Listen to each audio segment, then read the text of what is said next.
देखिए एक और बेहतरीन क्वेश्चन लेते हैं क्लास 12 का वेक्टर का, कि two adjacent sides of a parallelogram. आपके पास एक पैरेललोग्राम है, तो मैं आपको पैरेललोग्राम बनाता हूं, देखिएगा।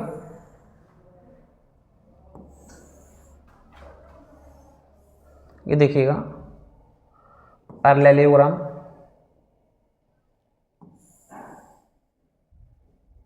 ये आपके पास पैरेललोग्राम है, ठीक है। तो ये A है, ये B है, ये C है, ये D है। इसकी टू एडजेसेंट साइड्स, इसका डायरेक्शन इस साइड जा रहा है और इसका डायरेक्शन इस साइड जा रहा है। डायरेक्शन इस साइड जाएगा तो डायरेक्शन इस साइड जाएगा। टू एडजेसेंट साइड्स यानी कि लगातार साइड्स। तो A भी आपको दिया हुआ है 2i cap minus 4j cap minus का 5k कैप, ये दिया हुआ है, ठीक है। और बेटा आपको BC वेक्टर यानी कि लगातार आने वाला वेक्टर, ये दिया हुआ है 2i cap plus 2j cap plus 3k cap, ये आपको दिया हुआ है। आपको कह रहा है कि find unit vectors parallel to its diagonal, इसके डायगोनल से जो वेक्टर पैरेलल होगा उसका यूनिट वेक्टर निकालना है। तो देखिएगा, तो ये हम अगर एक डायगोनल बनाते हैं, ये थोड़ा सा टेढ़ा बन रहा है, सीधा करता हूं मैं ऐसे। ये डायगोनल अगर हम इसे ड्रॉ करते हैं तो इसका जो डायरेक्शन है वो इस साइड जाएगा, AC वेक्टर। तो इसमें हम ट्रायंगल लॉ लगाने वाले हैं। कौन सा लॉ लगाने वाले हैं? ट्रायंगल लॉ, ठीक है। तो देखिएगा, यूज ट्रायंगल लॉ, तो AC वेक्टर को हम निकालेंगे, फिर उसका यूनिट वेक्टर निकाल देंगे यूजिंग ट्रायंगल लॉ। इसमें हम ट्रायंगल लॉ निकालने वाले हैं। तो ट्रायंगल लॉ क्या होगा आपके पास कि AB vector plus BC vector is equals to AC vector, यही होगा ट्रायंगल लॉ, ठीक है। तो AB क्या है आपके पास 2i cap minus 4j cap minus 5k cap. BC क्या है आपके पास 2i cap plus 2j cap plus 3k cap.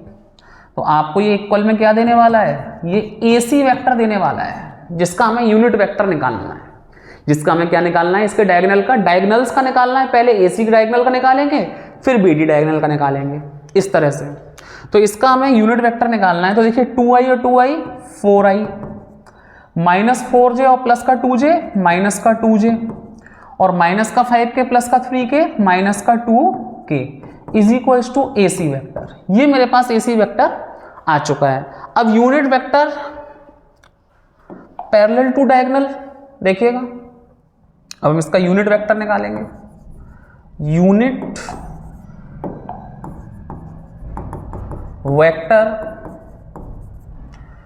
Vector of AC, AC हमारे पास डायगोनल है, ये पैरेलल है, तो AC का हम यूनिट वेक्टर निकालेंगे। तो यूनिट वेक्टर क्या हो जाएगा कि AC वेक्टर, इसको नाम दे दीजिए, कोई भी P नाम दे दीजिए।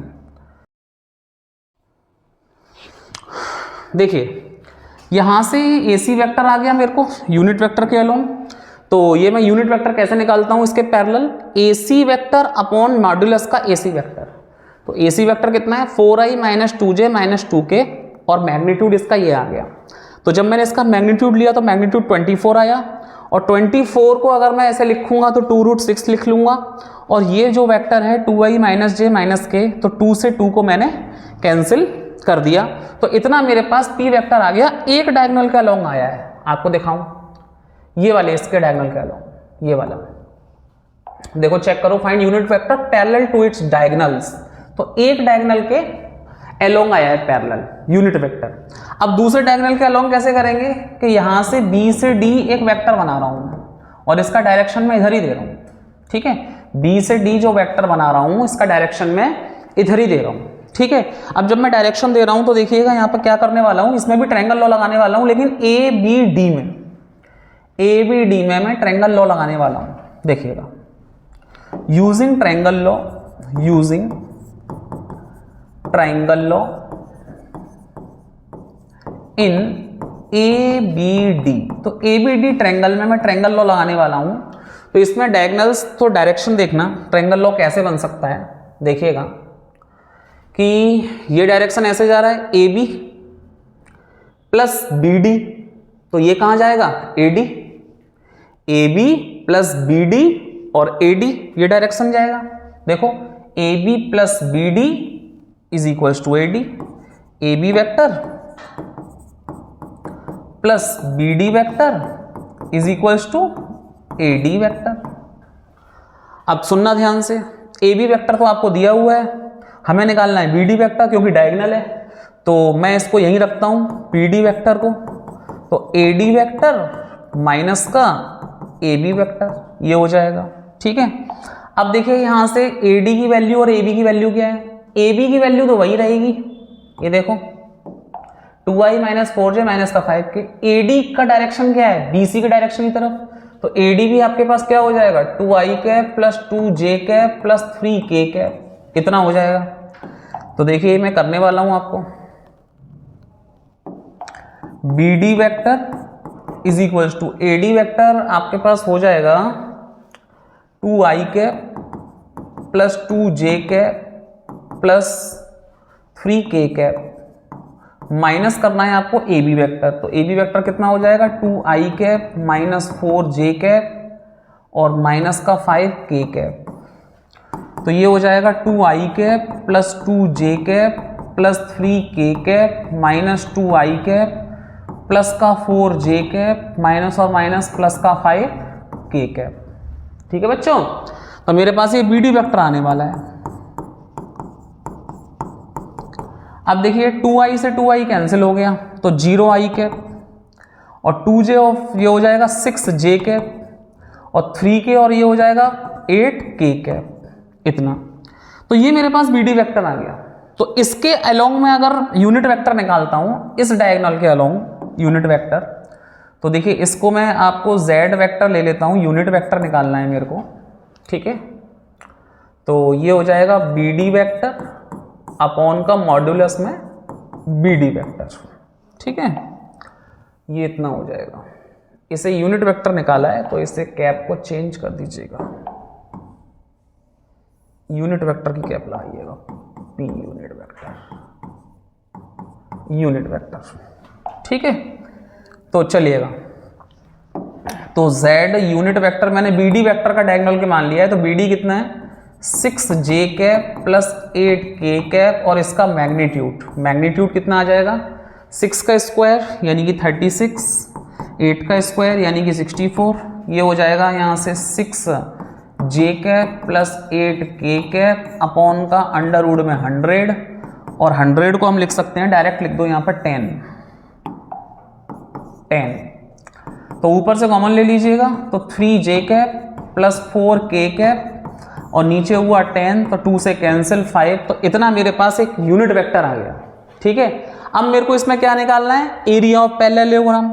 तो देखो बच्चों, एरिया ऑफ पैरेललोग्राम क्या होता है, area of parallelogram, area of parallelogram क्या होता है half into d1 into d2, दोनों डायगोनल्स का मैग्नीट्यूड d1 क्रॉस d2, ये होता है एरिया ऑफ पैरेललोग्राम। तो देखो हमको इसका हमें इसका एरिया निकालना है। ठीक है ना, तो एरिया ऑफ पैरेललोग्राम क्या होता है हाफ d1 इंटू d2 का मैग्नीट्यूड। तो सबसे पहले हम d1 इंटू d2 निकालते हैं, d1 क्रॉस d2। तो d1 क्रॉस d2 कैसे निकलेगा, i cap j cap k cap 4 minus 2 और माइनस 2, चेक करिएगा 0 6 और 8, क्योंकि i नहीं है ना यहाँ पर तो हम 0 मानने वाले हैं। d1 d2 आपका ये रहा, तो इसका हम क्रॉस निकालते हैं अलोंग टू फर्स्ट रो, इसे थोड़ा ओपन करते हैं, अलोंग टू फर्स्ट रो के अलोंग ओपन करते हैं। तो देखिएगा i कैप, तो ये गया और ये गया, -2 का मल्टीप्लाई -16 और 6 2 जा माइनस माइनस प्लस, प्लस का 12। ठीक है, माइनस का j कैप लो, तो ये हटाओ और ये हटाओ, तो 4 8 जा 32 और -2 का 0 में करेंगे तो माइनस का 0।